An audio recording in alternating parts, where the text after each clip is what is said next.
আসসালামু আলাইকুম এভরিওয়ান। আজকে আমি চকলেট বানাবো, হোয়াইট চকলেট। তার জন্য 4 টেবিল স্পুন চিনি নিয়েছি। এখন এই চিনিটা গুঁড়া করে নিব ব্লেন্ডারে। এই তো ব্লেন্ডারে আমি চিনিটা নিয়ে নিয়েছি। এখন এটাকে গুঁড়া করব, একদম পুরো মিহি করে ফেলবো। এই তো আমার ব্লেন্ডারে চিনি গুঁড়ো করা হয়ে গেছে। একদম মিহি করে নিতে হবে যাতে চিনির কোনো দানা দানা না থাকে।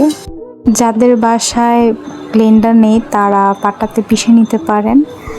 আজকে চকলেটটা আমি কোনো চকলেট মোল্ড ছাড়া বানাবো। তো এখানে আমি নিয়ে নিচ্ছি 3 টেবিল স্পুন গুঁড়া দুধ। তারপর একটা হাঁড়ি নেবেন, হাঁড়িতে পানি নেবেন, পানিটা ফুটিয়ে নেবেন। তারপরে সে পানির উপর একটা পাত্র রেখে 4 টেবিল স্পুন বাটার নেবেন। যদি কারো কাছে বাটার না থাকে তাহলে ডালটা ইউজ করতে পারেন। তারপর বাটারটা ভালো মতো গুলিয়ে নিতে হবে।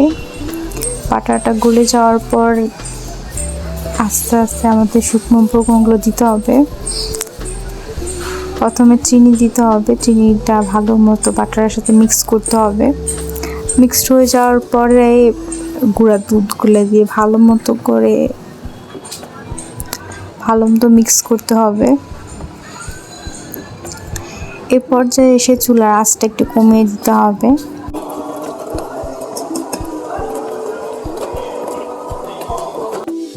যাদের কাছে চকলেট মোল্ড নেই তারা ফ্রিজের বরফ জমানোর জন্য যেই বক্সটা থাকে সেটাতে চকলেট বানিয়ে নিতে পারেন। তো আমার যেই চকলেট বানানোর যে মিশ্রণটা সেটা আমি একটু একটু করে আইসক্রিমের বক্সে দিয়ে দিচ্ছি।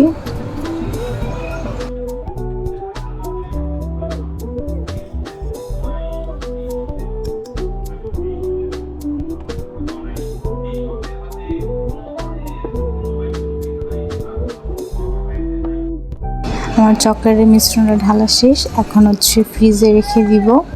15 থেকে 20 মিনিট ফ্রিজে ঠান্ডা হতে দিবে। ফ্রিজে রাখার পরে যে দেখুন আমার চকলেট হয়ে গিয়েছে। এই চকলেট। আমার চ্যানেলটা সাবস্ক্রাইব করতে কেউ ভুলবেন না। ভিডিওটা কেমন লেগেছে কমেন্ট করে জানাতে পারেন। আল্লাহ হাফেজ।